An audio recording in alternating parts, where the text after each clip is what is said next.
नमस्कार सांग मैंने आपण मैंने समस्ते केमिति होछंती। आई हैव करे आपण मैंने समस्ते भल थे। तो सांग मैंने वीडियो को आरंभ शेष पर्यंत देखिए। आपण मैंने समस्ते जानी काली 20 तारिख थिला एवं काली बहुत पीएम किसान लोक माने टंका गुड़ाक पाई। ता सहित मध्य बहुत ए प्रकार लोक माने अच्छी जो माने कि आज पर्यंत टंका गुड़ाक पाई ना। काली तो टंका दिगला किंतु काली वीडियोटा आसला ना। आज मत संध्या को आसूची कौन पाई कि मोर देह टी भल ना से निमंते मो वीडियोटा अपलोड कर पारे ना। किंतु इस समय आपण मानकु वैलिड किछि क्वेश्चंस आंसर मु आपण मानकु देबी। बहुत ए प्रकार लोक माने अछंती जो मानकु आज पर्यंत एबे पर्यंत मध्य से मानकर कौन आसी ना टंका गडक आसी ना क्यों माने टंका गडक पाइले केते लाख आसीला से संपूर्ण विषय रे आज रे वीडियो रे जानि पारे। तो चलंतु वीडियो को आरंभ करबा।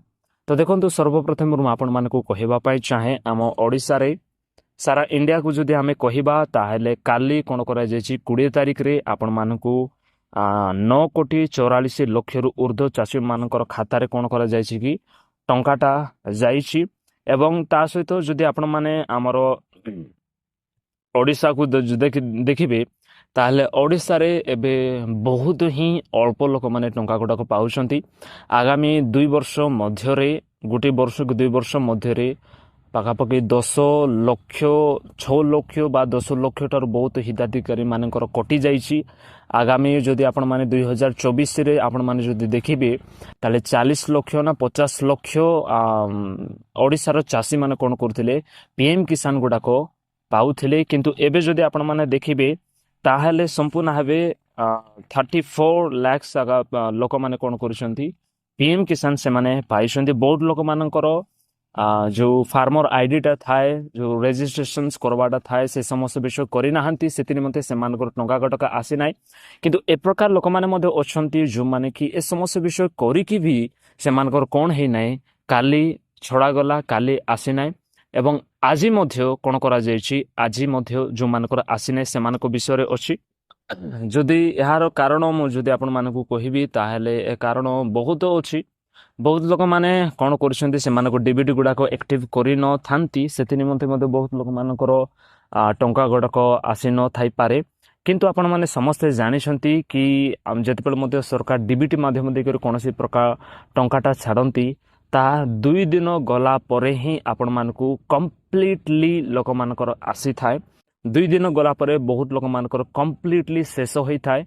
42 घंटा परे से मानकर कौन होता है कि टंकाटा आसबाटा बंद हो जाए था। एवं 2 दिन परे मध्य जदि से मानकर टंका गटक आसे नाही ताहले आपण माने जानि पारबे कि से मानको आउ टंका गटक मिलबो नाही।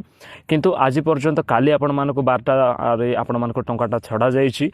तो काली जदि आज आपण मानको देखबे जदि आज मध्य आपण मानकर आसी नाही बहुत ए प्रकार बैंक गटक अछि। ए प्रकार यूको बैंक जो मानकर अछि ता सहित एयरटेल पेमेंट बैंक रे जो मानको प्रथम आसीता से मानकर मध्य बहुत लोकर आसी नाही। एसबीआई बैंक रे मध्य बहुत लोकर आसी नाही। ए प्रकार बहुत गुडाक पंजाब बैंक गुडाक अछि। बहुत ए प्रकार बैंक रो लोक माने अछंती जो मानकर टंका गुडाक आसी नाही। यार कारण एथिपाई नुहे कि से मानकर किसी डॉक्यूमेंट रे किसी प्रॉब्लम थिला बोली करी से माने तो सब किछि कि 2 दिन पर्यंत अपेक्षा करबा को पड़बो।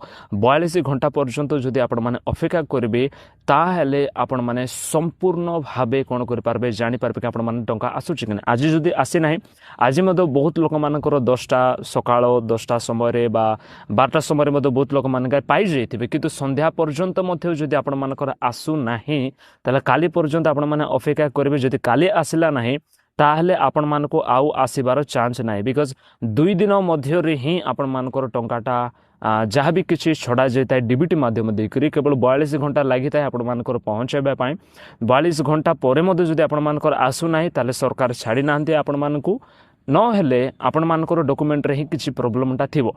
तो सेति निमंते बिल्कुल भी टेंशन नेबे ना। आपण मानकर जे कोनोसी मध्य एक्टिव अकाउंट गुडा को अछि से एक्टिव अकाउंट रे कोन करबे प्रथम रे जाई करे चेक करबे जदि फोन नंबर अछि गूगल पे फोन पे गुडा को खोलिछन्ते से समस्त विषय गुडा आपण मान कोन करबा पे चेक करि पारिबे। एवं ता सहित मध्य जदि आपण मानकर किछि भी नाही ताले डायरेक्ट दुकान को जिबे एवं आपण माने चेक करि पारबे कि 2000 टंका सरकार थ्रू आसिला के नाही। जदि आपण माने मोबाइल नंबरटा लिंक करिसंती अकाउंट नंबर ताहले आपण मान तो मेसेज तो पळाय आसीबो। जो लिंक करनांती ताहले आपण माने बैंक रे जाई करि मध्य कि दुकान रे मध्य जाई करि मध्य आपण माने चेक करि पारबे। जो मानकर मध्य आसीछि से मान निश्चित भाबरे कमेंट बॉक्स रे आपण माने ଜଣାଇ ପାରିବେ ଆସିଛି କି ନାହିଁ ଏବଂ ତା ସହିତ ମଧ୍ୟ ଯେଉଁମାନଙ୍କର କିଛି ବିଷୟଟା ଆପଣମାନଙ୍କ ଷ୍ଟାଟସ୍ରେ ଶୋ କରୁଛି ତା ମଧ୍ୟ ଆପଣମାନେ କହି